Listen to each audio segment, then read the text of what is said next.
कायर मत बनना, तुम्हारे जीवन में कठिनताएं आएंगी। चल चला चल राह में, अनुभूतियों का ले सहारा, कौन तेरा साथ देगा, व्यर्थ में किसको पुकारा। उन्हीं के ऊपर ज्यादा प्रहार करते हैं जिनको रोना धोना पसंद है, इसीलिए समझाते हैं अपनी बात किसी से कहो मत। उपासक को कभी नहीं कमजोर पड़ना है। अपने मन की बात किसी साधक से भी नहीं कहनी कि मेरे अंदर काम आ रहा है, ऐसे तो जप नहीं पा रहे हो, अपराध करके जप पाओगे। अपराध का सीधा प्रभाव होता है भजन ना होने देना। कायर मत बनना, तुम्हारे जीवन में कठिनताएं आएंगी, आपको लड़ना है इनसे। लड़ना क्या, आप प्रिया चुके हैं, ये ठसक रखेंगे, डर के भाग जाएंगे। कभी कभी ये अति भीषण बन तन मन पर है छा जाती, ऐसी वासना छा जाती, कुछ सुनाई नहीं देता। बस जो वासना की प्रेरणा है बस वही करना है।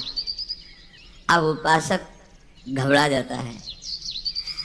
अच्छा, जो बड़े महापुरुष हैं अब उनके लिए दूसरा कोई बचा नहीं जिससे वो करुणा करें। बात समझो, सब में वो अपने आराध्य देव को देख करके शांत हो चुके हैं। जो साधक है उसे समय नहीं है कि सहयोग करे, क्योंकि वो अपने लक्ष्य में दृढ़ है। तो सच्ची मानो, आपका विश्वास और आपकी श्रद्धा ही केवल आपका साथ देगी। इस मार्ग में कोई तुम्हारा साथ देने वाला नहीं, साथी नहीं है। और जो साथी बना के चला वो गिरा, ये भी बात समझ लेना। चल चला चल राह में, अनुभूतियों का ले सहारा। अगर तुम अपनी अनुभूतियों को अपने साथ रखोगे कि पग पग पर मेरे कृपालु आराध्य देव ने कैसे मुझे संभाला है, फिर कोई तुम्हें जरूरत नहीं किसी के सहयोग की। तुम्हारी अनुभूतियां ही तुम्हें आगे बढ़ा देंगे। चल चला चल राह में, अनुभूतियों का ले सहारा, कौन तेरा साथ देगा, व्यर्थ में किसको पुकारा। इस मार्ग का साथी केवल हरि का भरोसा, हरि का बल है। जो निराश होकर के रोने लगता है ये भेड़िए की तरह है, और बालक के ऊपर ही इनका प्रहार होता है। वयोवृद्ध या ज्ञान वृद्ध के ऊपर भेड़िए का प्रहार नहीं होता। एक काम क्रोध आदि उन्हीं के ऊपर ज्यादा प्रहार करते हैं जिनको रोना धोना पसंद है। किस बात के लिए, मुझे ये चाहिए, मुझे ऐसा, मुझे रहा नहीं जा रहा, मुझे सहा नहीं जा रहा, मेरे से भजन नहीं हो रहा, मेरा मन नहीं। तुम मन हो, तुम तन हो, तुम भोगों के अभाव से ग्रस्त हो। नहीं नहीं, भूल मत करो। जो निराश होकर रोने लगता है उस पर ये विकार हावी हो जाते हैं। इसीलिए समझाते हैं अपनी बात किसी से कहो मत, क्योंकि नासते विद्यते भावो ना भाव विद्यते। इनकी सत्ता ही नहीं काम क्रोध लोभ की। जब आप इनकी सत्ता देते हैं, स्वीकार करते हैं, तो ये आपके ऊपर हावी होते हैं। सच्ची अगर सत्ता ना दे तो इस समय नहीं दे रहे सत्ता, कौन सा विकार आपके ऊपर चढ़ा हुआ है। अभी आप उनका चिंतन करें, उनकी सत्ता दे तो अभी जिस विकार का चिंतन करेंगे उसी विकार से ग्रसित हो जाएंगे। जो कमजोर अपने को महसूस करता है, देखो दैन्यता भगवत मार्ग की वो अलग बात है, लेकिन विकारों के लिए कमजोर होना ये भगवत मार्ग के पथिक का लक्षण नहीं है। सहना ही तो है ना, भोगने के बाद तो और डबल सहना होता है। तृष्णा होती है और कामना होती है, दोनों। जब तक भोगा नहीं तो केवल कामना थी, और जब भोग लिया तो उसकी तृष्णा भी साथ है, तो जलना तो पड़ेगा। तो ऐसे जो भयावह दृश्य उपस्थित कर रहा है मन विकारों को लेकर के, उपासक को कभी नहीं कमजोर पड़ना है। अपने मन की बात किसी साधक से भी नहीं कहनी कि मेरे अंदर काम आ रहा है, मेरे अंदर ये विकार। बिल्कुल उनकी सत्ता नहीं देनी। तुम्हें परेशान नहीं होना, तुम्हें दुखी नहीं होना, तुम्हें रोना धोना नहीं है। अब सहा नहीं, मार देंगे, पक्का मार देंगे, भागना पड़ेगा। ये वीरों का मार्ग है। हो भयभीत छोड़कर साहस, जो कापुरुष भाग जाता। कापुरुष कहते हैं कायर पुरुष को। इस मार्ग से अब हम नहीं, अब हम भोगों के लिए जा रहे हैं, तो जाओ। क्या आगे लिख रहे, भाग न पाता, गिर पड़ता हो, बुरी तरह कुचला जाता। ये विकार उसका नाश कर देते, फिर रास्ता नहीं रह जाता। जो चढ़ाई का भगवत मार्ग का बहुत बहुत बहुत भयभीत करने वाली ये बात है। अगर भगवद आश्रय छोड़कर भोगों में आप चले गए तो देखो धाम छूटा, प्रिया जो छूटी, नाम छूटा। ऐसे तो जप नहीं पा रहे हो, अपराध करके जप पाओगे? अपराध का सीधा प्रभाव होता है भजन ना होने देना। जैसे कोई सोचे कि हम मनमानी आचरण करेंगे, गुरु आज्ञा उल्लंघन, शास्त्र विरुद्धा, और फिर मंत्र जप लेंगे, भजन कर लेंगे, बिल्कुल नहीं। एक बार भी निज मंत्र स्मरण नहीं कर सकते, एक बार भी आप भगवत स्मरण करने का अधिकार नहीं रख सकते। पापवंत कर सहज स्वभाव, भजन मोर ते भाव न काओ, जो पे दुष्ट हृदय सोई होई, मोरे सन्मुख आओ की सोई। लड़ना है बड़ो ही कठिन है, भजन ढिग ढरिबो। जैसे शूरवीर योद्धा सामने से वार सहकर कदम आगे बढ़ाता है, ऐसे तुम्हें वीर योद्धा की तरह चलना होगा। कायर पुरुष की तरह भाग कर जाओगे तो कुचले जाओगे, और अगर धैर्य पूर्वक रहोगे तो कह रहे हैं पर जो कर विश्वास ईश्वरी बल पर, सम्मुख डट जाता। अब तुम मरना है, चाहे जितना कष्ट हो, मृत्यु से भयानक कोई कष्ट नहीं होता। अब मुझे श्री जी की प्राप्ति करनी है, जितना दुख चाहो प्रभु आप दे लो, आप दे लो, छूट है आपको, जितना दुख चाहो। इतना तुम्हारा सोचना होगा कि दुख भाग जाएंगे, कोई दुख छुएगा नहीं तुम्हें। उससे डर वे भाग छूटती नहीं, दुखी वो हो पाता जिसने निश्चय कर लिया कि अब सारे दुख मुझे भोगने हैं, पर हम प्रियाजू को, प्रियाजू के नाम को, प्रियाजू के धाम को, प्रियाजू के चरणारविंद की उपासना को कदापि नहीं छोड़ सकता। कुछ भी हो जाए सब डर जाएंगे, काम क्रोध लोभ मोह मद मत्सर, पर हम कायर पुरुष जैसा आचरण कर बैठते हैं। गलती हो जाती है कि हम विषय सेवन में ही शांति का अनुभव करना चाहते हैं। हम चाहते हैं अगर हम ये विषय सेवन कर ले तो हृदय शांत हो जाएगा, जलन मिट जाएगी, कुचले जाओगे, परमार्थ से बहुत दूर कर दिए जाओगे, आपको पता ही नहीं चलेगा। माया का खेल ऐसा है, पता थोड़ी चलता है कि हम भ्रष्ट हो गए, पता थोड़ी चलता है कि हम इतने नीचे उतर गए। जब कोई महात्मा आपको दर्शन कराएगा कि आप कितने नीचे गिर गए, तब आपको पता चलेगा। गिरते समय पता नहीं चलता, माया का ऐसे ही भक्ति का खेल है। चढ़ते समय पता नहीं चलता कि कितनी ऊंचाई पर आप चढ़ते हैं। जब गुरु कृपा से कहीं ऐसे द्वंद्व उपस्थित होते हैं और उन द्वंद्वों पर आपका हृदय विचलित नहीं होता, तब पता चलता है कितनी कृपा भक्ति की है कि हमें इस ऊंचाई पर बैठा दिया कि मान अपमान, लाभ हानि, दुख सुख, ये हमारे ऊपर कोई प्रभाव नहीं डाल पा रहे। पर ये डट वही सकता है जिसने अपने जीवन का लक्ष्य निश्चय कर लिया है। श्रीपाद करें राधा दास्य, मुझे श्री जी चाहिए। जिसने मन में ये निश्चय कर लिया कि अब मुझे प्रियालाल चाहिए, तो अब उसकी चाह में इतनी सामर्थ्य होती है कि सबसे लड़ सकता है। जैसे धन की चाह आने पर चोरी करने के लिए भी उतारू हो जाता है, हिंसा करने के लिए भी उतारू हो जाता है, उसको कुछ भी डर नहीं लगता। एक धन का लोभ चढ़ता है तो प्राणों को सौंप दिया, भय को बिल्कुल रौंद दिया, और जैसा भाव बना वैसा कर बैठा। और आप प्रभु को चाहते हैं और आपको डर लगता है। आप परम धन से लाडली जी के गोरे चरणारविंद की प्राप्ति करना चाहते हैं, तो अब अपना अधिकार, अपना पन, अपना महत्व श्री लाडली जी के चरणों में।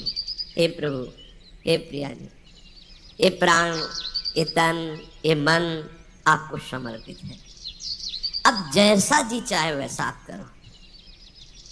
यही है सुदृढ़ योद्धा भगवत मार्ग का। अपना अस्तित्व, अपना महत्व, अपना जीवन जब तक जीवन धन के चरणों में समर्पित नहीं करोगे, तब तक जो स्वामी श्री हरिदास जी महाराज कह रहे हैं, ज्यों ज्यों राखत हो त्यों त्यों रहियत हो हरि। जैसे आप रख रहे हो मैं राजी हूं उसी में, जो ही प्यारो करे। ये सिद्धांत, ये रोना धोना नहीं। ये जैसे कभी कभी उपासक वहाँ प्रश्न कर देते हैं जाके, भजन में मन नहीं लगता, हमें लगता है हम इस मार्ग में चल नहीं पाएंगे क्या? आप चल रहे हो या गोद में बैठे हो? पहले निश्चय करो।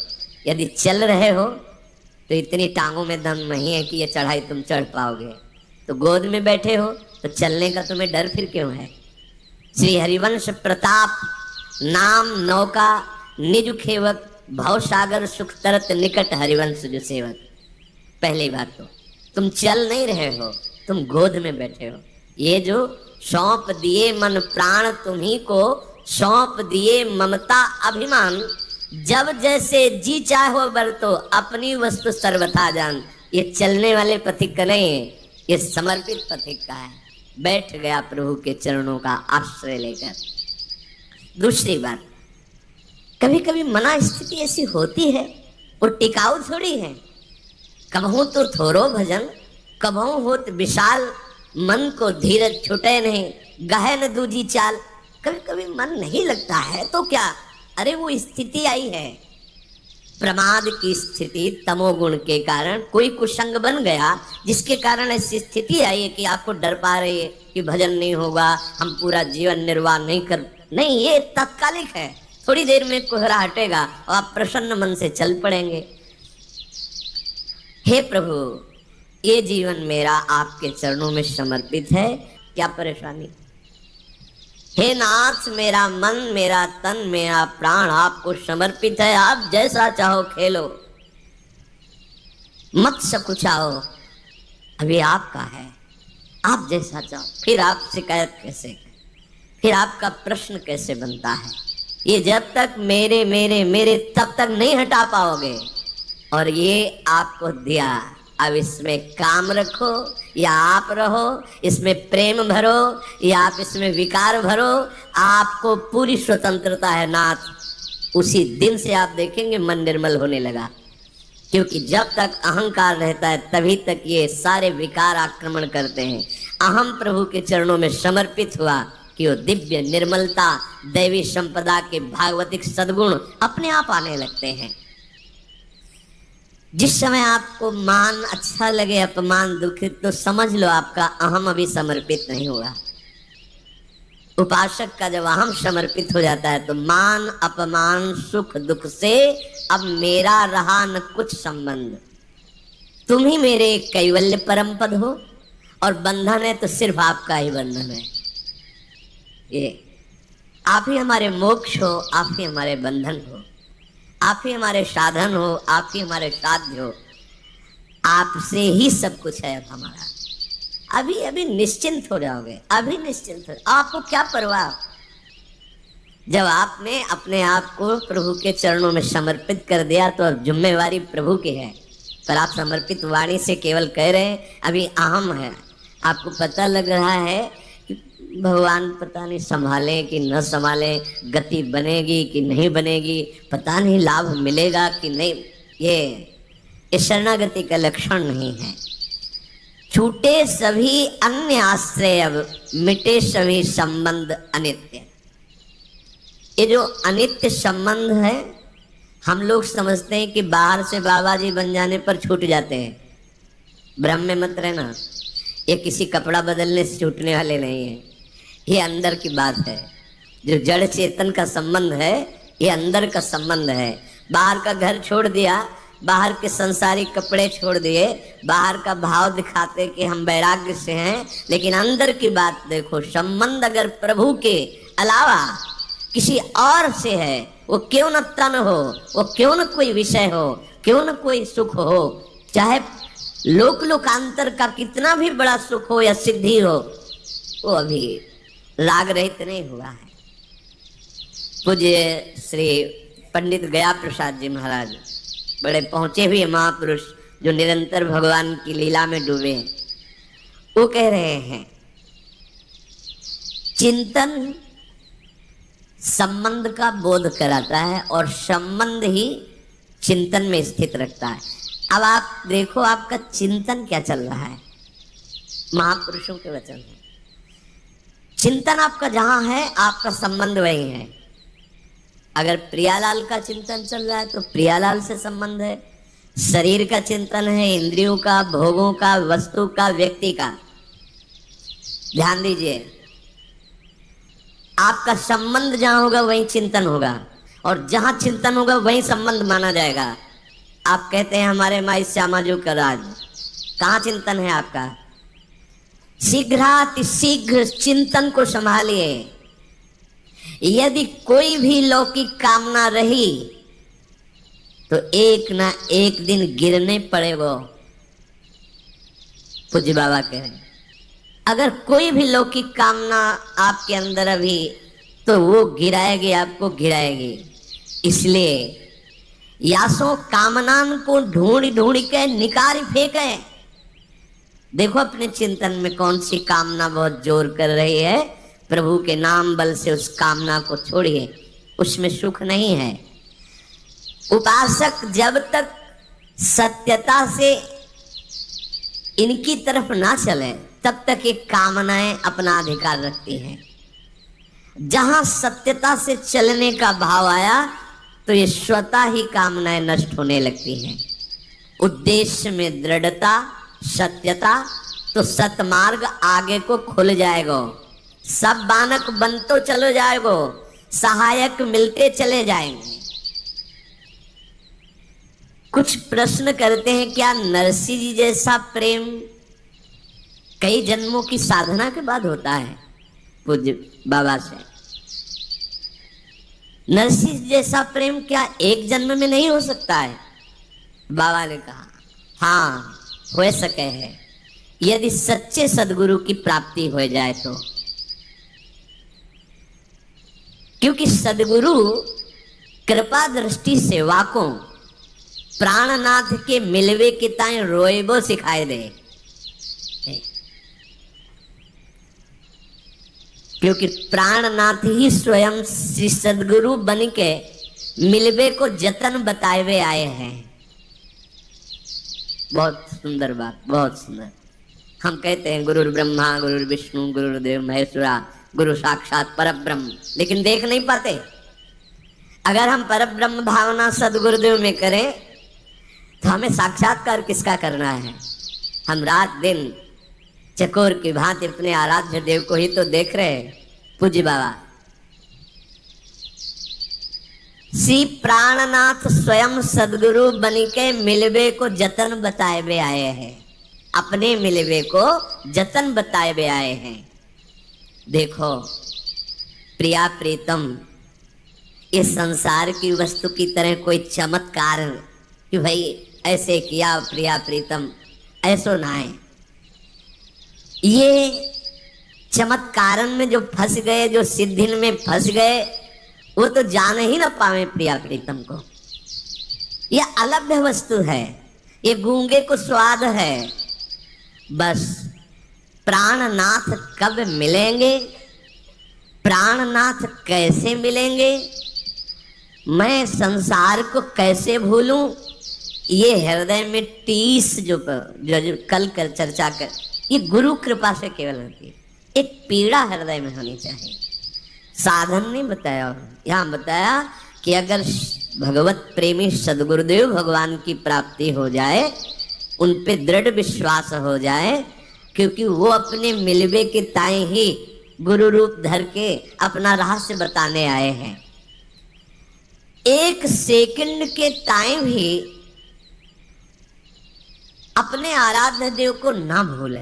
एक सेकंड के टाइम पाठ होए, नाम जप होए, चिंतन होए, या वार्ता होए, या कोई क्रिया होए, बाहरी क्रिया होए या अंदर की क्रिया होए, सर्वप्रथम ये देखना है कि ये सब इनके ताई हुए रहे हो या अपने ताई।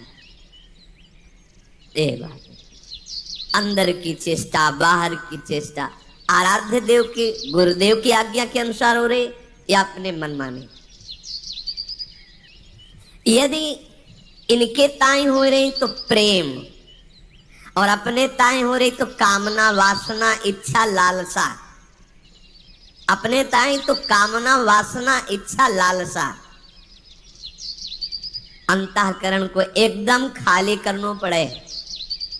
अपनो स्वार्थ नेकहु न छुई जाए, तो श्री सदगुरुदेव की कृपा सिंह है और माया बकरी है। देखो पूज्य बाबा के सिंह और सिंह के बच्चा को देखते ही बकरी दुबक जाए है, ऐसे ही माया दुबक जाए।